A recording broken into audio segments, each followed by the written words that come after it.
Today, I'll just show you a little tool that we have just created. It's a simple tool that allows you to annotate a string of text by its HSK level and also put pinyin on top like this. To give you an example, I'll go to Wikisource and copy a piece of text from the famous short story by Lu Xun. It's called 孔乙己. So I'll just copy the first paragraph here, go back to my tool, and replace the sample text here, and then click on Analyze HSK. As you can see, it color codes each word according to its HSK level.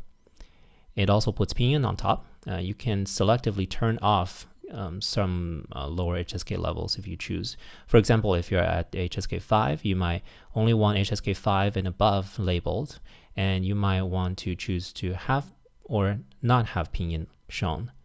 You can simply toggle pinyin and the HSK levels by checking or unchecking the checkboxes right up here, and then the text below will show the according changes.